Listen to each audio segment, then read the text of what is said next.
ময়ূকের এই মুহূর্তে যে ডিবেট, সেই ডিবেটের প্রথম প্লেটটা নিয়ে নেব। তৃণমূল কংগ্রেস ভাঙতে চলেছে, পালানোর হিড়িক পড়েছে তৃণমূল কংগ্রেসে। তৃণমূল থেকে পালানোর হিড়িক এই মুহূর্তে, তৃণমূল থেকে পালানোর হিড়িক এই মুহূর্তে। আমি কেন বলছি এই ছবি, কেন বলছি এই ঘটনা, আমি দর্শকদের বলবো এই মুহূর্তে দেখুন ভালো করে। গতকাল বিধানসভায় প্রথম অধিবেশনের সময় প্রথম বিক্ষোভ মিছিল, তৃণমূলের 80 জন বিধায়ক ছিল, তার মধ্যে থেকে মাত্র 30 জন বিধায়ক বিক্ষোভ কর্মসূচিতে এসেছিলেন। ভালো করে দেখুন, এটা আগের দিনের ছবি, আজকের ছবি এরপরে দেখাবো।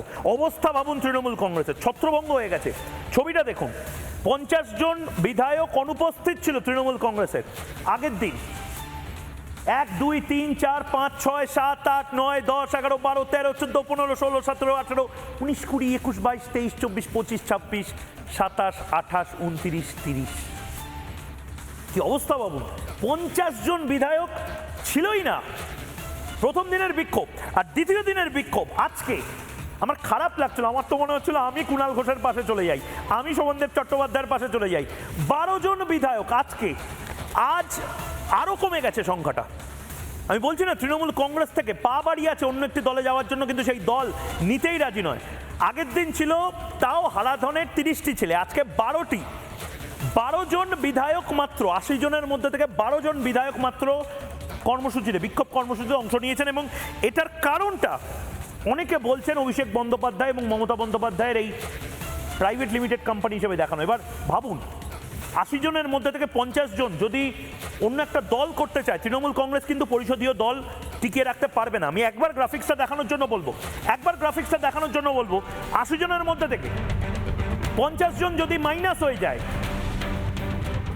তৃণমূল কংগ্রেসের হাতে থাকবে 30, সেটাও আমার ধারণা থাকবে না। আজকে 12 জন মাত্র ছিল। কোথায় গেলেন এরা? এরা কি নতুন দল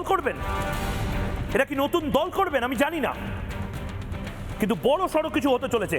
দেবদাস মণ্ডল, আপনার সহকর্মী, এই 50-60 জন সহকর্মী যাচ্ছেন কোথায় দাদা? তৃণমূল কংগ্রেসের এই বিধায়করা যাচ্ছেন কোথায়? দেখুন, এরা এখন নিজেরাই পালিয়ে থাকছে, কারণ মানুষের সামনে আসার মতো যে ফেস ওদের নেই। আর এদের আমার মনে হয় না কোনো দলে নেবে, আর এদের নতুন দল করার যোগ্যতাও এদের নেই।